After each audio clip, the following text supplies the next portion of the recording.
ஆக்சுவலாக இந்த படம் கசிந்ததற்கு அப்படின்னு பார்த்தோம்னா 2 தரப்பிலிருந்து கசிவதற்கான வாய்ப்புகள் தான். ஒன்று, ஏன்னா அந்த படத்தினுடைய பிரதிகள் 2 பேர்ட்ட தான் இருக்குது.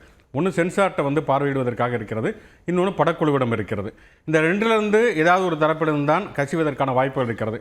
மற்றபடி ஆதவ ஒரிஜினா சொல்கிற மாதிரி இது வந்து சேட்டலைட்டில் கண்ட்ரோல் இருக்குது, சேட்டலைட் கண்ட்ரோல் எல்முருகன்ட்ட இருக்குது, உதயநிதியும் எல்முருகனும் சேர்ந்து அதிமுக ஜெயிக்க வைக்கிறதுக்காக இதை கசிய வச்சாங்க அப்படிங்கிறது ஒரு அபத்தமான உளறல் அப்படின்னு தான் பார்க்குறேன். ஏன்னா நீங்கள் வந்து ஒரு தியேட்டருக்கு ரிலீஸ் ஆன படம் மட்டும்தான் சேட்டலைட் கண்ட்ரோலில் இருக்கும். முந்தையெல்லாம் பார்த்தோம்னா ஒரு படப்பெட்டி வரும் உங்களுக்கு தேட்டருக்கு. இப்போ என்னென்னா தேட்டரில் படங்கள் ரிலீஸ் ஆகுது கியூப் வழியாக ரிலீஸ் ஆகுது. கியூபில் வந்து சேட்டலைட் மூலமாக உங்களுக்கு பாஸ்வேர்டு கொடுத்துருவாங்க. அந்த தேட்டரில் வந்து பாஸ்வேர்டு போட்டு லாகின் பண்ணி படத்தை வந்து ரிலீஸ் பண்ணுவாங்க. அதனால் வந்து சேட்டலைட்டுக்கு இதுக்கு எந்த விதமான சம்பந்தமுமே கிடையாது. இன்னொன்று பார்த்தீங்கன்னா விஜயனுடைய படங்கள் இதற்கு முன்பும் நிறைய லீக் ஆகிருக்கிறது பார்க்குறோம். உதாரணத்துக்கு சொல்லணும் அப்படி சொன்னால் இப்போ வாரிசு படத்தில் அவரும் ராஷ்மிகாவும் பேசின காட்சிகள், பீஸ்ட் படத்தில் வந்து ஷாப்பிங் காம்ப்ளெக்ஸில் தான் நடக்குதுங்கிற மாதிரியான கதை, இதெல்லாம் நிறைய வந்து ரிலீஸ் ஆகிருக்கிறது. அது ஆர்வக்கோளாறில் படப்பிடிப்பில் இருக்கிறவங்களே அதை வந்து லீக் பண்ணுவாங்க. ஆர்வக்கோளாறு ஒரு ஃபோன் எடுத்துடலாம். அதனால் வந்து பார்த்தோம்னா ஒரு பெரிய படங்கள், இப்போ விஜய் ரஜினி நடிக்கிறவங்க அல்லது மணிரத்னம் சங்கர் இந்த மாதிரியான படங்களில் ஷூட்டிங் ஸ்பாட்டில் இதுவே செல்ஃபோனே அலோவ் பண்ண மாட்டாங்க.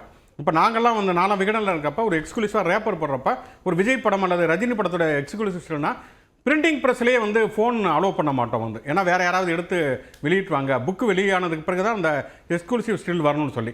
அப்படி வந்து பார்த்தோம்னு சொன்னால் வந்து ரொம்ப ரொம்ப ரகசியம் காப்பது அப்படிங்கிறதான் ஒரு இயல்பான ஒரு விஷயம்.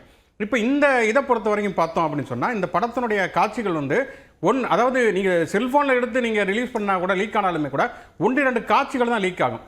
இதில் வந்து பார்த்தோம்னா சில காட்சிகள் முதல்ல வந்து இப்போ வந்து முழு படமுமே லீக் ஆகிருச்சு அப்படின்னு சொல்லப்படுகிறது. ஹெச்டி பிரிண்டாக லீக் ஆகிருக்குது. நீங்கள் ஒரு தியேட்டரிக்கல் வெர்ஷன் தியேட்டரில் வந்து ஒரு படம் வந்து ரிலீஸ் ஆகுது, அது ஒரு மொபைலில் இல்லை வேறு ஏதாவது ஒரு கருவிகள் மூலமாக எடுக்கிறாங்க, ஒரு பைரசி அப்படின்னா அது வந்து ஒரு தெளிவாக இருக்காது. அதுக்கு பிறகு தான் ஒரு ஹெச்டி பிரிண்ட் அப்படிங்கிறது வரும். ஆனால் இது முழுக்க முழுக்க வந்து ரொம்ப தெளிவாக ஹெச்டி பிரிண்டாக இருக்கிறது.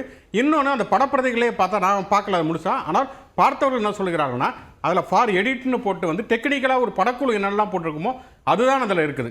அப்போ அந்த படப்பிரதிங்கிறது ஒரு நடிகர் பார்க்குறதுக்காகவோ ப்ரொடியூசர் பார்க்குறதுக்காகவோ அவங்களுடைய ஒரு எடிட்டர் பார்க்குறதுக்காகவோ டைரக்டர் பார்க்குறது, அப்போ ஒரு முழுக்க முழுக்க ஒரு பர்சனல் பர்பஸ்க்காக உருவாக்கப்பட்டிருக்கக்கூடிய ஒரு பிரதி தான் அது. அந்த பிரதி லீக் ஆகியிருக்குது அப்படிங்கிறப்ப கண்டிப்பாக இது சென்சார்லேருந்து இது லீக் ஆகுவதற்கான வாய்ப்புகள் கூட கிடையாது. முழுக்க முழுக்க படக்குழுவிலிருந்து தான் இதுக்கு லீக் ஆகுவதற்கான வாய்ப்புகள் இருக்குது.